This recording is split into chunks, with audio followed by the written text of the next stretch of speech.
Para empezar el bloque de los materiales, aquí viene un capítulo un poco curioso. Digo un poco curioso porque hasta ahora me habéis visto manejar básicamente 3D Max y Cortana, y por decirlo de alguna manera, va a ser un poquito más teórico. Va a ser una presentación que, además de eso, de verla aquí en pantalla, la tenéis en el material de descarga para descargarla, imprimirla, hacer con ella lo que queráis.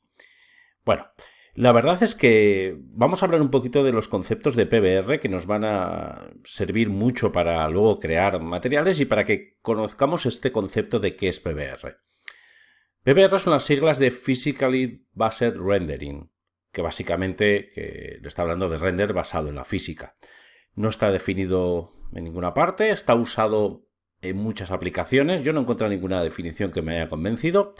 Cortana lo tiene, está activado por default. Es un tipo de material en línea con los estándares de la industria, deja muy buena apariencia de materiales independientemente de la iluminación. Es decir, la verdad es que se consiguen cosas muy realistas con estos materiales. Aumenta la compatibilidad con Substance, Megascan o Polygon.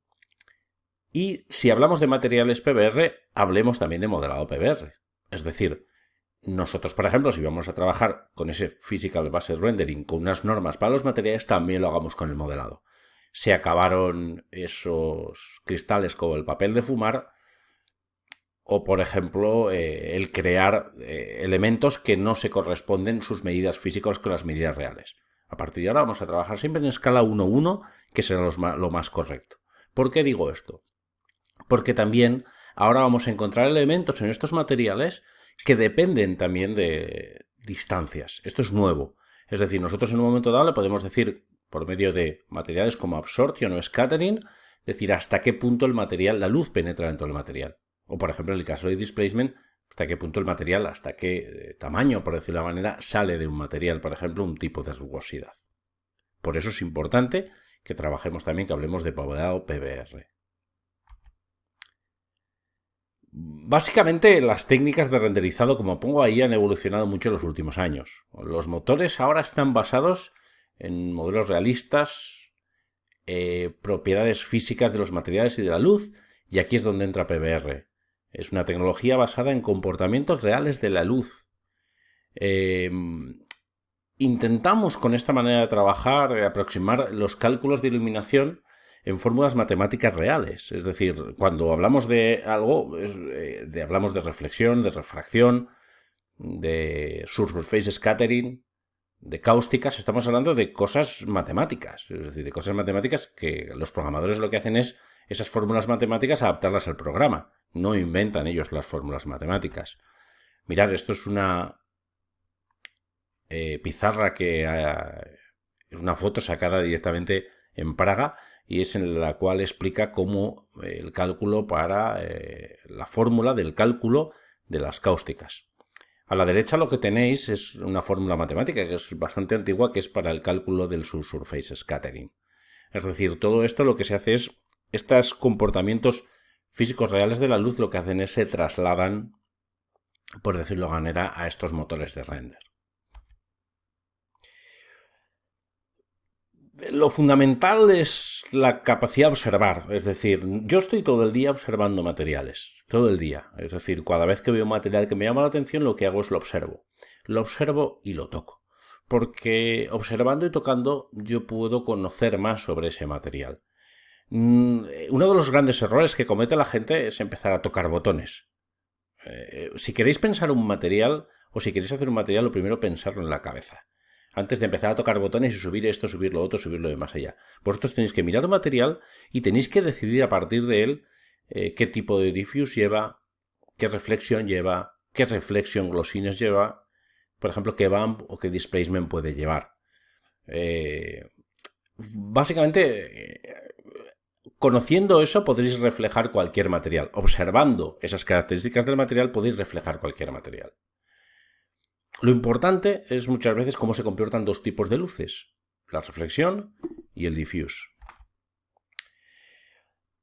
El diffuse es la luz que cuando unos rayos inciden en una superficie, parte de esa luz penetra dentro del objeto. Y una vez que se mueve, por decir de manera, dentro del objeto y rebota dentro del objeto, hay una parte que vuelve a la superficie y esa parte, esa luz es visible. Eso se llama diffuse. Nos suele ocurrir a veces que algunos, por ejemplo, materiales, por ese diffuse, por su composición química, lo que ocurre es que ese diffuse lo que provoca es translucidez. Eso se llama subsurface scattering, o mejor dicho, eso lo podemos controlar con parámetros de subsurface scattering. Esa propiedad de los materiales, por ejemplo, pasa esto pues, con el alabastro, con el ónix, con la cera, con el jabón. La reflexión, en cambio, que es lo segundo que le ocurre al material, es que cuando los rayos de luz inciden en una superficie y son reflejados, rebotan en una dirección exactamente igual con los grados que inciden. Es decir, es como el ejemplo que ponemos siempre de una pelota, ¿no? Una pelota que rebota en la superficie y sale con los mismos grados que ha entrado. Para que entendamos un poquito esto, por ejemplo, con este gráfico, por ejemplo, se puede ver perfectamente. Es decir, aquí son los rayos como van entrando y aquí como van saliendo. Eso siempre y cuando que la superficie sea totalmente lisa. Si nosotros tenemos una superficie rugosa, lo que hace es que esto incide en los rayos en qué dirección salen. Las superficies rugosas, también deciros que para el diffuse es prácticamente, por decir de manera, una condición que es prácticamente imperceptible. Si nosotros vamos un momento a esta escena que tenemos aquí preparada de 3D Max, vais a entender perfectamente qué es lo que está ocurriendo aquí. Fijaros, yo aquí tengo la luz bastante alta, porque la tengo pues bastante alta. Lo que va a ocurrir ahora es que si yo bajo la luz, aquí tenéis la cámara, y lo que está ocurriendo ahora es que, lógicamente, la luz está incidiendo así y está saltando aquí hacia arriba. Es decir, está saliendo con los mismos grados que está entrando. ¿Qué es lo que ocurre? Bueno, pues esto lo veo más o menos iluminado, pero no me está dando la luz en los ojos, por decirlo de alguna manera. Si nosotros vamos bajando esta luz, además de que la sombra se va moviendo, lógicamente, llegará un momento que esta luz se alineará perfectamente, es decir, la luz que está rebotando aquí se alineará perfectamente con la posición de la cámara. Fijaros, si yo sigo bajando, llega un momento que ahí, por ejemplo, mirad, lo que está ocurriendo es que yo lo que estoy viendo aquí es, ¿veis? Esta luz es la que me está dando directamente los ojos. Por eso se ve un brillo tan fuerte. ¿Lo veis ahí? Aquí se ve perfectamente el brillo. Esto además que sepáis que para verla correctamente, yo además le he puesto aquí, le he puesto un highlight compress muy potente. Fijaros si, por ejemplo, ni siquiera corrijo.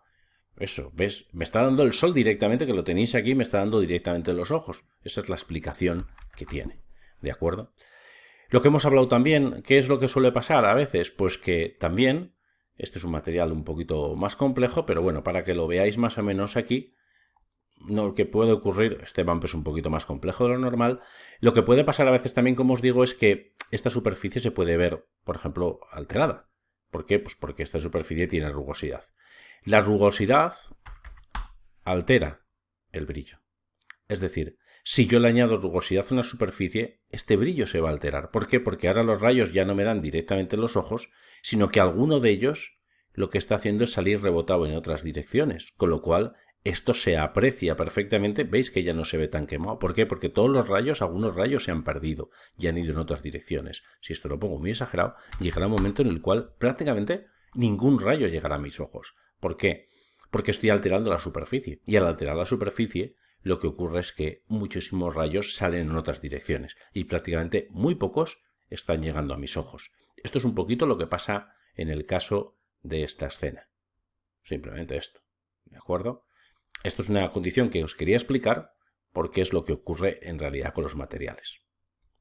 Veis que prácticamente ningún rayo está llegando a mis ojos. Otra circunstancia que también puede pasar es esta. Y es que nosotros desde aquí esa reflexión la vamos a controlar de manera que nosotros podemos elegir si queremos una reflexión más nítida o si queremos, por ejemplo, una reflexión más mate. Por ejemplo, ahí. Y aparte de eso, también podemos introducir un mapa que sea el mapa que se refleje. Es decir, que sea el mapa que estamos viendo en la reflexión. De tal manera que este comportamiento es muy sencillo. Mirar ahí, por ejemplo, estoy metiendo un mapa para que se vea la reflexión y tiene un comportamiento tan sencillo como el siguiente. Si veis este mapa que es en blanco y negro, que sepáis que las partes negras se van a ver con una reflexión menos nítida y las partes blancas con una reflexión más nítida. Simplemente funciona así de sencillo. Ahora, por ejemplo, lo que vamos a hacer, lo vamos a poner unos parámetros más o menos así y lo vamos a dejar a 50.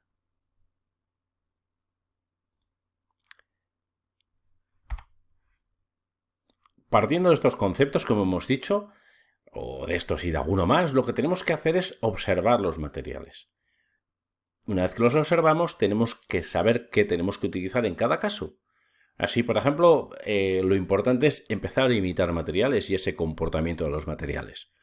Tenemos que buscar siempre fotos de referencia o hacerlas nosotros mismos para luego intentar imitarlas. Por ejemplo, las características fundamentales que podemos encontrar en un material son las siguientes. Diffuse, aquí hay varios ejemplos que he puesto de materiales. Diffuse, que es el color o la textura del material. Por ejemplo, aquí vemos qué color, textura tiene este material. Por ejemplo, pues madera, o un color plano, o una tela, o un color verde. La reflexión es el color en función del tipo de material. Por ejemplo, aquí pues lo que vamos a hacer es, veis, aquí se ve, aquí está la reflexión, aquí está la reflexión, aquí está la reflexión. En los materiales metálicos veréis que la reflexión se va a poner en un color, en los materiales dieléctricos siempre va a ser blanca. Reflection glossiness es la nitidez que tiene un objeto. Por ejemplo, veis aquí las reflexiones, por ejemplo, son nítidas, aquí también son nítidas, aquí son nítidas, aquí son nítidas, y en cambio aquí pues pueden ser más mates esas reflexiones. Las reflexiones son siempre iguales. Otra cosa es que sean más mates o menos mates dependiendo del objeto. Más nítidas o menos nítidas. El bump es un efecto óptico que simula rugosidad en la superficie. El displacement es una alteración real de la superficie, es decir, aquí sí que hay una alteración real de la superficie en este mapa de nieve que hay aquí, y el bump lo que hace es simular que hay, es un efecto óptico, ¿vale? Para simular que una superficie tiene rugosidad. En cambio, el displacement realmente está alterando la superficie. Por último, su surface scattering es un comportamiento que tienen algunos materiales que lo que hacen que, en función del grosor que tienen, los veamos más nítidos, o los veamos, mejor dicho, con más traslucencia o menos traslucencia. Esto es un efecto que se llama surface scattering, y aunque es un poquito un método avanzado, bueno, que sepáis que está ahí, lo explicaremos en próximos capítulos. Si yo observo algo, lo puedo imitar perfectamente. La imagen siempre de la derecha será una imagen real y la imagen de la izquierda será el modelo 3D. Ahí, por ejemplo, tenéis también otro ejemplo, como es el chocolate. Ya veis ahí pues, la imagen real y el efecto que hemos querido imitar. Y por último, una botella. Ahí, por ejemplo, veis, con el bump hemos imitado, por ejemplo, este grosor que tiene por aquí. ¿Veis? Como el grosor que tiene por aquí, esta alteración de la superficie. Y luego, lógicamente, el comportamiento. Las partes más gruesas, aquí se ve más negro, y en las partes más finas podéis ver que se ve perfectamente pues, más verde el cristal. Básicamente lo que vamos a hablar y vamos a explicar es de dos tipos de materiales, cuando queramos hacer, porque se hacen de dos maneras diferentes. Los dos grandes grupos de materiales son los aislantes o dieléctricos y el otro es el de conductores y metales. Ya os digo que se hacen de dos maneras diferentes. Para hacerlos, también lo que tenemos que conocer son los materiales nativos de Corona y los mapas nativos de Corona. ¿Qué mapas nativos de Corona vamos a ver en este Essential? Pues bueno, aquí tenéis unos cuantos. Estos son los que hay, los materiales nativos de Corona. Y concretamente lo que vamos a ver es el Corona Material, que es el material que vamos a utilizar en el 90% de las escenas. Y vamos a ver también en este Essential, vamos a ver el Corona Lighting Material. El resto los dejaremos para cursos un poquito más avanzados. Pero con estos dos tenéis lo básico para trabajar. Los mapas nativos de Corona que vamos a ver en este Essential son Corona Bitmap, que es el que utilizamos para cargar los bitmaps, los mapas, las texturas. Los optimiza además, aproximadamente se calcula que es un 20% más rápido en la carga que el bitmap normal, el bitmap que se suele utilizar estándar de 3D Max. Corona Color es para crear colores base y veremos en próximos capítulos para qué se utiliza o cómo se utiliza. Corona Multimap es para cargar diferentes mapas y dar aleatoriedad a los materiales. Corona Triplanar es para conseguir crear materiales en superficies que sean más complejas sin necesidad de mapearlos y conseguir texturas seamless, es decir, sin costuras. Y por último, Corona Round Edges es un mapa que nos va a venir muy bien para crear edges sin utilizar geometría. Ahí está todo. En principio, esta es la última de las diapositivas. Y bueno, que sepáis que en los próximos capítulos vamos a ir analizando todos los mapas que hemos visto, toda la construcción, por ejemplo, de materiales dieléctricos y conductores. Así que nada, en la próxima lección ya nos vemos. Vamos a utilizar un materializador para todas estas de esta lección, desde la 2.2, que será la siguiente, hasta la 2.13. Vamos a utilizar un materializador que os podéis descargar del material descargable y que, bueno, pues lo podéis utilizar perfectamente para hacer vuestras pruebas. Así que nada, ánimo con los materiales y esta es la parte posiblemente una de las más divertidas de todo Corona.